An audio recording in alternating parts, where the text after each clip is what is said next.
Hello and welcome. You're with Faye from Your Heart's Path, and I'm here with my beautiful team to bring through an energy reading for the rest of May 2022. We've had some interesting experiences over the last week, and I really want to have a look at the next part of May, moving into the second half.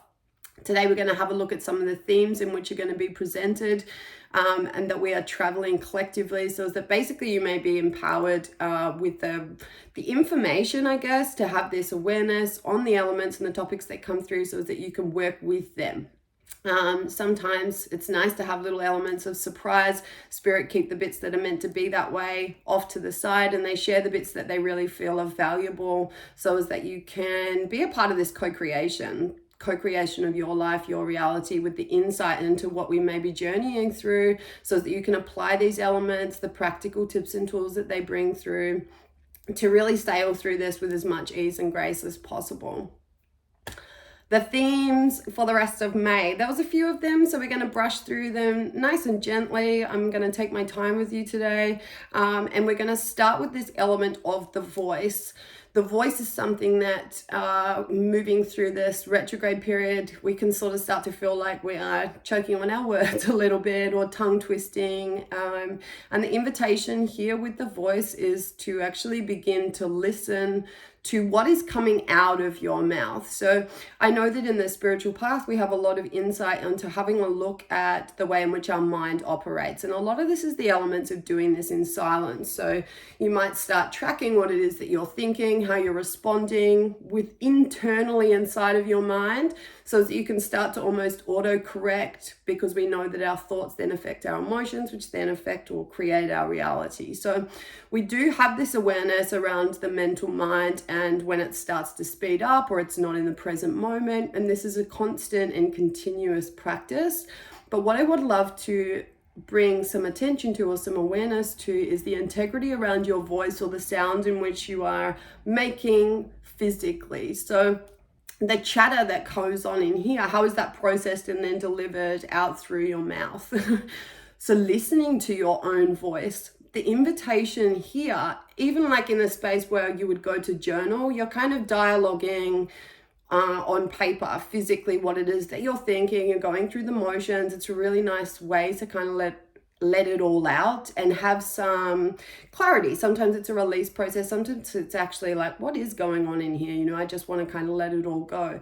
I want you to start to hear this as well. So hear this in this space versus journaling. Maybe the invitation here would be to get like your voice recorder on your phone and try and journal that way. It's sort of, I want you to feel the vibration of the tone connected to the thought forms that are moving through your body, as a bit of an reflection piece. If you are going through a process of release, you can state prior to this, everything I voice out aloud, I give permission to leave from my body. It's like, I want you to bring the command into this piece as well, but more as like a little bit of insight. I want you to really feel and bring the awareness to the connection between your integrity, your true voice, your heart voice, and what the voice of the ego sounds like, what the voice of the past sounds like, what the voice of the future sounds like. And really, what does that tone feel like when it's coming out of your body? What are the sort of words or phrases or expressions that your heart and your soul use? And when we can begin to listen to this voice and really start to attune to the sensation or where it's coming from in the body, we begin to strengthen our true voice. We start to give power to our true voice. We can start to almost auto-correct as the vibration is coming through, because we can feel which part of the body or where in our timeline that voice is coming from. In voice recording a journal entry, it will be really interesting. Some of that can be kind of uncomfortable. It can be 2 or 3 minutes just to express how you're feeling. But there's an element to this that feels really beautiful and powerful. And I feel like it can start to shift things, because ultimately we want to match our voice to our heart. We want to give our heart the voice, right? Our soul the voice, the love inside of you the voice. And that to be in your intimate relationships and your connections to other, when you're at work, when you're just talking with people on the street, how can you really step into a deeper level of integrity in the way in which you communicate with life? out aloud, because this voice, I feel like we're really starting to experience the impact of the voice and where we are and are not in integrity, or where we're saying things to please others, or where we're saying things to maybe keep the peace, or where there's fear arises because you're intimidated by your expression not being received in the way in which you want to control it to be. And I say this all really lovingly, but there's insight in this. And if you can practice this in your own private life, shut the door in your bedroom, come into your space and go, okay, like I'm going to reflect on my day, and then just start talking as though you were talking to your friend, and share in this respect, but really bring the emphasis on the vibration and the tone. It'll teach you, almost like clairsentience, the feeling and the sensation behind your heart voice. So that when you're in interaction with other, or you're sharing and expressing in a space that is outside of yourself, that we can begin to bridge this piece. So there's a listening after, and perhaps if you're comfortable enough, which sounds strange, right, to go back over and listen to yourself speak, you might get more insight from that place as well. And this is like actually quite a vulnerable practice, but a very beautiful one. And perhaps you don't record yourself, you just do this while you're driving, you have a conversation to yourself, but talk out aloud. It just feels like really nice and really strong. And the guides like, it's like light bulbs. I see like little light bulbs coming on, whether that be like, oh, a little reflection, or a piece of something to work with. I got to be really mindful of my precision through retrograde, because I can talk, which is beautiful. But I want to keep this nice and precise for you all. This comes with the pace as well. There's power in pace, there's power in tone. If we are talking a million miles an hour and we are already ahead of the conversation, we're not in the present moment, the voice doesn't have as much impact. The slower we move with our voice, it's like learning the different ways of projecting or sharing with the voice, using different tones, different sounds, different melodies, different rhythms, and different paces that stay in alignment and integrity with your heart. And so sometimes when we're really excited, the voice gets, really fast and loud and expressive in this way, and it's beautiful. And then there are times where we actually want to be able to slow down. So don't be afraid of the pause. Don't be afraid of the silence in conversation, to really feel into your heart before you say things. And this kind of bridges to this element of recognition in the power of what it is that we say. So we know that there's power in the thoughts inside of the mind, but really, really, really deeply going into what we say out aloud is like what we become in some way. It's like that abracadabra, what I say, I manifest, what I say, I create. And you can use this to your advantage in affirming out loud affirmations, things that you want to bring into your belief system, higher values, just beautiful words of peace, prayer, whatever it is. But this voice from within, to come from this place of like, what I am saying, I am creating, or I am affirming.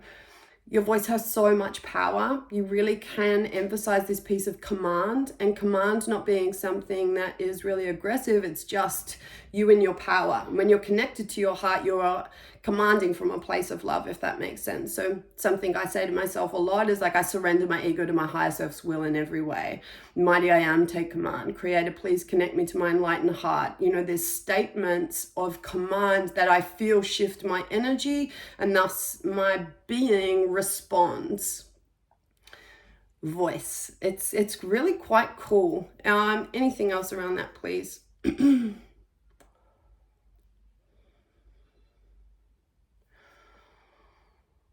That invitation to reflect on what's the voice of my ego, what's the voice of my heart, what's the voice of,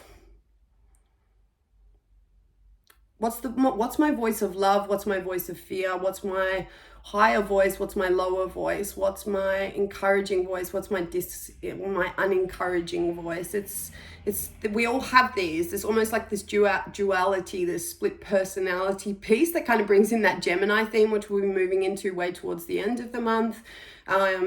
But not coming from this from a judgmental place, right? Like, we're all here on earth doing the best possible job that we can. But the invitation here to really kind of look at which piece is supporting you and which piece isn't means that you can start to pull your energy away from the pieces that it's not here to support you, and start to give more energy to the part of you that is. All right, second theme, we're looking at freedom. Interesting element to bring up, freedom in a place where we're actually going to go into an element of purge, but it's what we're purging out that gives us this element of freedom. I feel like we've reflected on what freedom means as an individual being. So freedom for you might mean a holiday once a year and this much money in your bank account so that you can buy these pieces to best support your health and well-being. It might mean that you only want to work 3 days a week. It might mean that you have the ability to be yourself in whatever environment that you are. And when we have these little elements, we want to kind of backtrack, because we can have a big vision or this element of what freedom looks like, but then how do we actually get there? And I find that happens sometimes. We can have this epiphany, but then there can be like a falling over if we don't have the tools necessary to move through. So it's like the structure and the foundation of freedom. On a whole, I can take a bird's eye view of freedom. I can see the eagle, and freedom really, when I want to look at this as like one giant soup, is like you being you. And that is your truth, it is your expression, but it's you on your path. It's on your heart's path, it's on your soul's path. Here on your mission, it brings an element of freedom. You will feel free if you are listening to your heart and your soul, even if times are challenging and tricky. The animal totem behind freedom has always been the horse for me. It's something that I can see different colors manifest as different things. When we see the brown horse, it can often mean opportunity. When we see a white horse, it can be almost like a death and a rebirth. And then there are all sorts of spotty combinations of these when we look at colors as vibration. What color is your horse, and what is its body language suggesting to you? Are you on the back of the horse, gently galloping in a straightforward direction, or are you walking with your horse, standing next to it because you're not quite comfortable to be on top of the horse and completely in your wild? Or is there this element of taming this? I say taming, I felt weird even having that come out of my mouth, but taming being almost this element of like, what is your relationship to freedom? Have you given yourself permission to really tap into this space? And not just as an expression piece, but what does life feel like when you are free? And I feel like we all crave an element of freedom, but it brings in a format of what I want to call like almost like discipline. And discipline is a love language. I'm learning that more and more throughout my journey. I didn't believe that once upon a time. But freedom to be disciplined, freedom to show up to the joy in your life, freedom to move through the uncomfortable pieces and still be yourself, freedom to have the support and the resources necessary to take you through this journey in the most smoothest way possible. What is freedom to you? That would be my question. And do you feel free? And sometimes the wild and free can feel like not safe enough. Is what I want to bring in here. So I feel like we all deserve to be free, of course, and there are elements of freedom, but let's be realistic about what that means for you. And what's a good example of that, please? Let's relate it to now. So I would love the freedom to have equal amounts of productivity, for my body to be vibrant enough and energized enough to show up at 100%. And I would also like the freedom to be able to have some time to myself, to cook a beautiful meal, to say what it is that I want to say from a heart-centered place because I feel safe enough to, free to speak my truth, free to live a life that is right for you. Freedom is a concept in which I feel like we're going to be journeying. We're going to see where we don't feel free, and we're going to see elements, or we're going to have windows of opportunity into what true freedom means like for you. For me, it's about being myself in all environments, and not just the really beautiful, pretty bits, but some of the ugly bits that need to be processed as well. So what is your relationship to freedom? I'm going to pause there and move on. We're going to have a look at the third theme. This is just going to be a nice brief one. The guide said to me, the veil is forever thin. And I know this is a term that's been thrown around a lot. It's like, wow, the veil is really thin right now. And it is because we're going through this eclipse period. We're right in the middle of it now. We have another one on the 16th, I believe.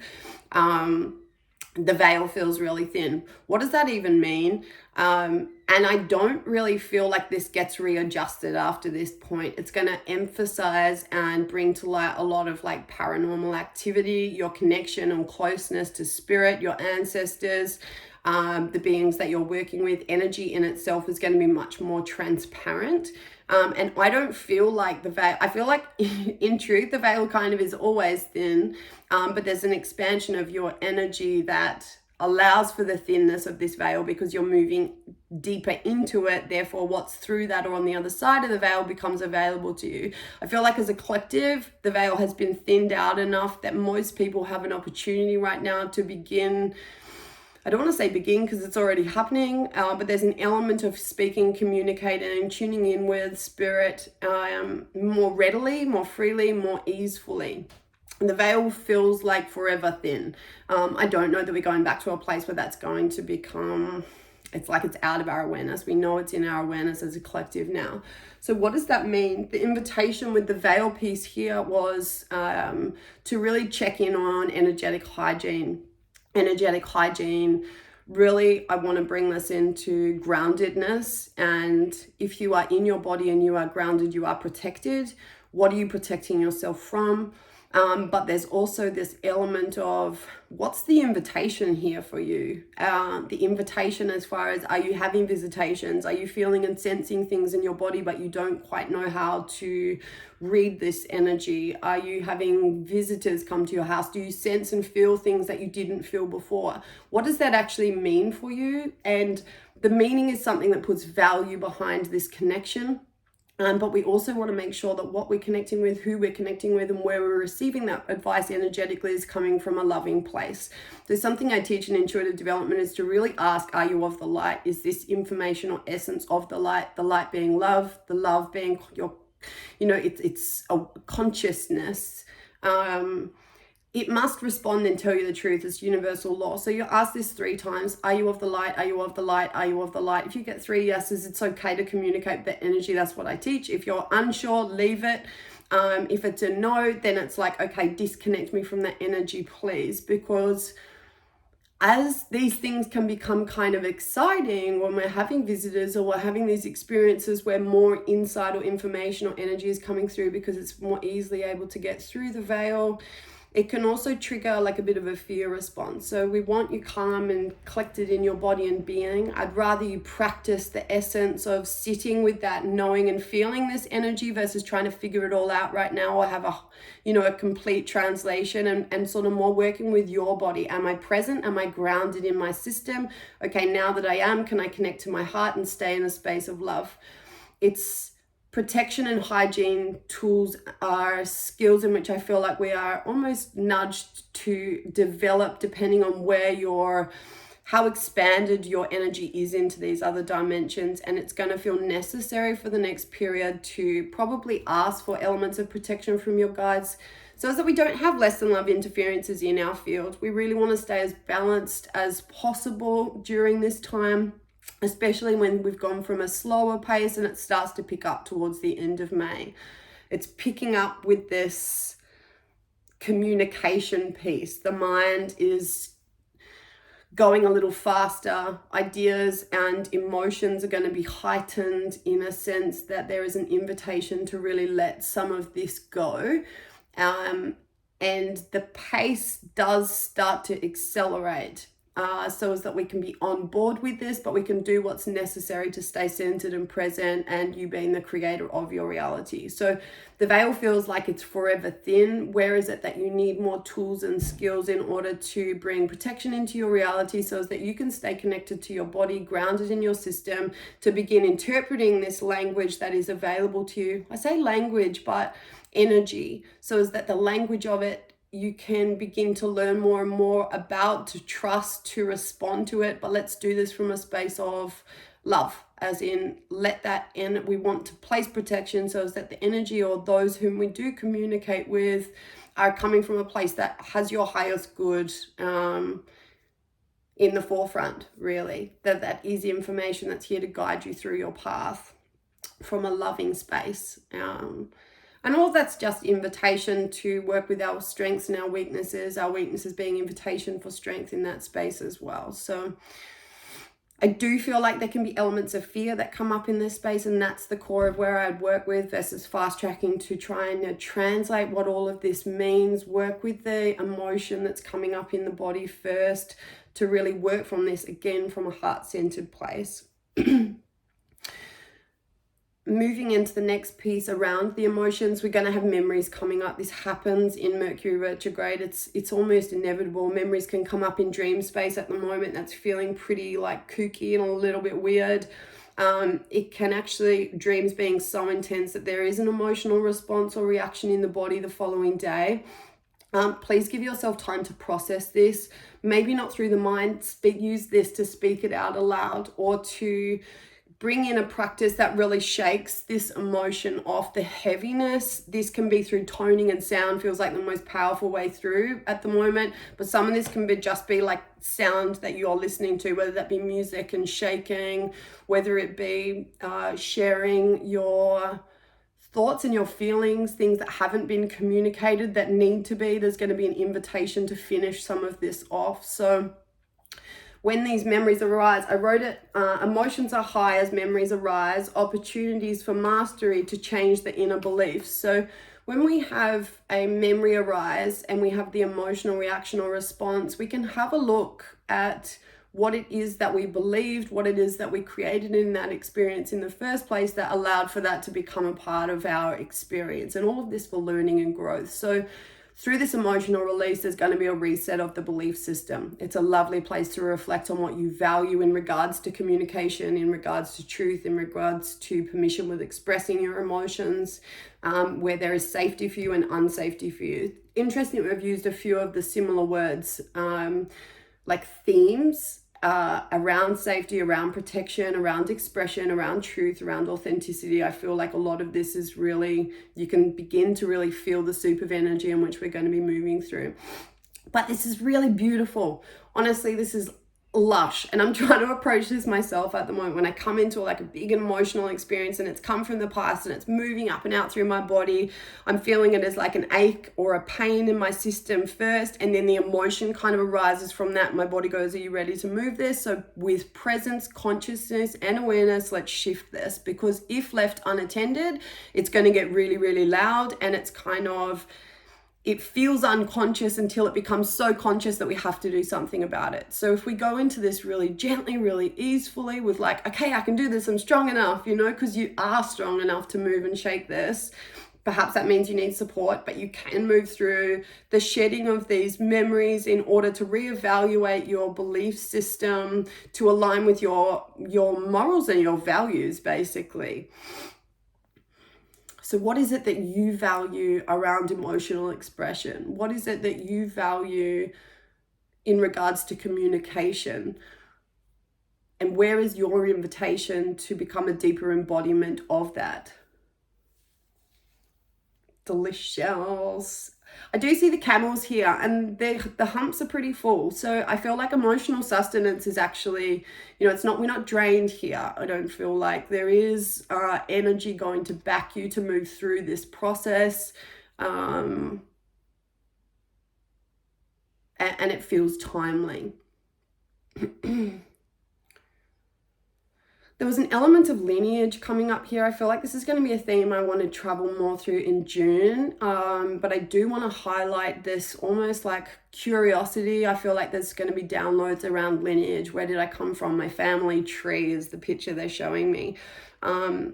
The wisdom of the ancestors, the wisdom of the past. It's like the wisdom of those who've trod before, the wisdom of the lives in which you've lived before, and how that's showing up and activating throughout, I want to say over the next like 12 to 18 months. It feels like there's a remembering. And some may go in direct contact or communication with their ancestors. There's something called, I'm not going to remember what that is. Can you bring it in, please? Family constellation. I haven't experienced this myself, but I've heard wonderful things about it. I feel like that's something that's going to get really loud as in people will be excited to experience that sort of work, because there's this connecting really deeply into our roots, where we've come from, as a means of evolution, but also facilitating the Earth's ascension. Some strange things happening with the weather patterns and these sorts of pieces that are going to like invitation to connect deeper into Gaia, aware of her cycles and her systems, what feels natural and what doesn't feel quite natural, and where can you be a contributor to make this earth a more beautiful place. You know, there's such little things can make such a big difference here, and I really want to emphasize that. I feel like there's elements even in my own home where, you know, there is so much room for growth, and with kindness, I'd rather do 2 or 3 of these things, little things, to have a bigger impact long term, because we get used to doing them, than doing nothing at all. So where can you be more resourceful? Where can you give back to the land? Where can you strengthen your connection with Gaia as a means to connect into your deep wisdom, almost like your wild woman energy, but also this essence of your ancestry, your lineage, your bloodline, your past lives. What is it that you are awakening to at the moment as a remembering, not so much logic, to be able to support you to move forward, to be able to create the life that you are here to experience? And that's where our intuitions, you know, guides us from. We come back into that space for our intuition. Our intuition has your deepest soul's path at heart. It wants to guide you down the path that is for your highest good. It will guide you down the path of your highest good. And the remembering and the awakening of these experiences or memories that arise, there is wisdom in this to be transformed. So is that when you are creating your life, you're doing it from a space of not just from the experiences you've had in this life, but from all of those who have come before. So there's a coming together in this piece as well. It's quite beautiful, but I'm going to elaborate more on that in June if it arises. We did touch on, the last theme I have written down here is the paranormal.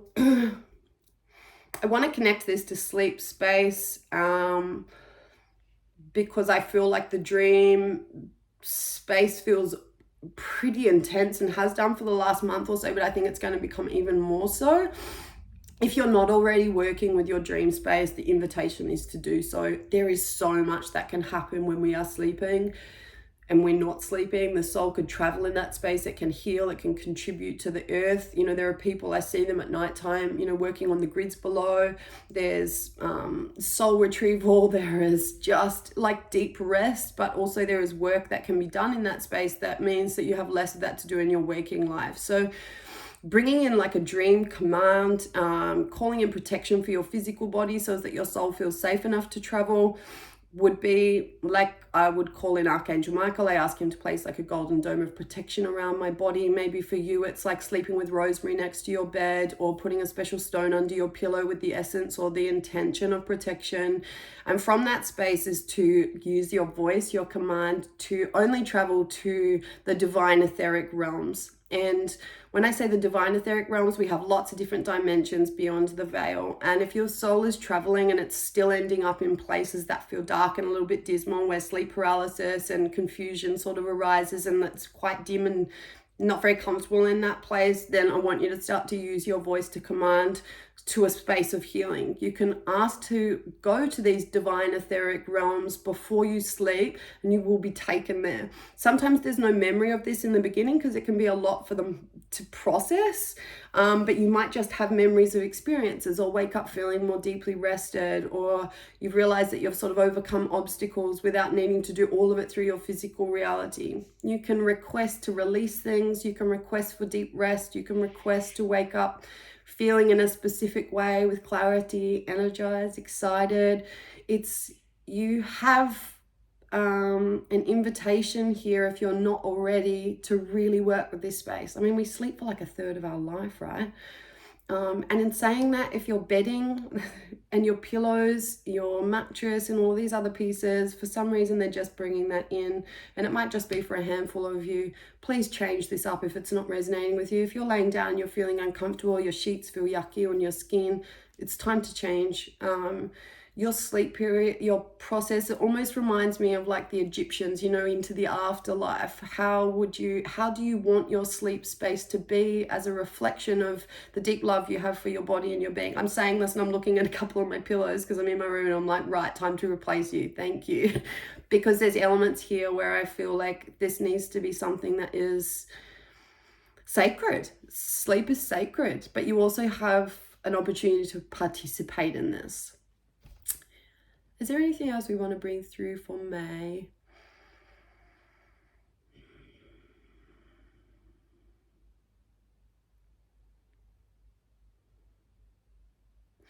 deeply grounded is like going to be really crucial and important.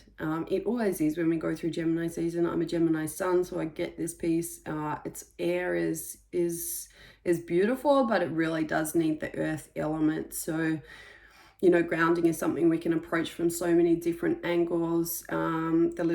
The little insight or the piece, it's something I use in my own everyday life. I wouldn't say every day, but there are periods or cycles where I feel like I need extra grounding, is to use my words again, but written this time. I write it on the bottoms of my shoes, so I am grounded.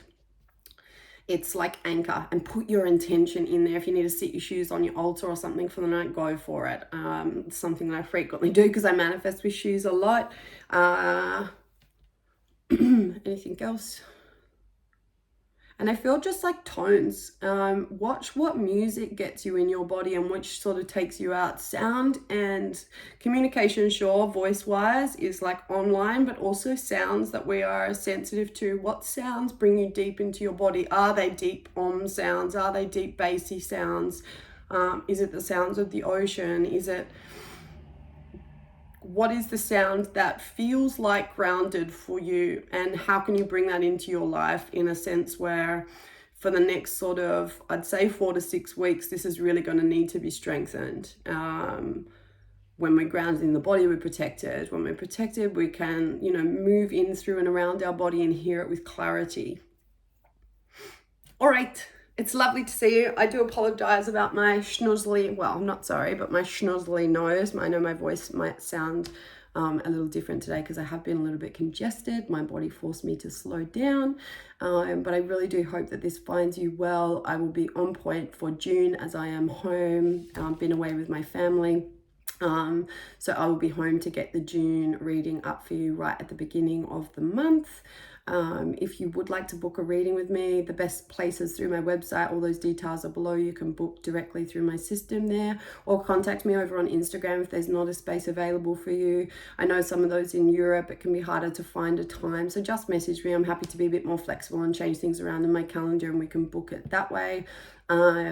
Intuitive development, there will be openings in the next couple of weeks.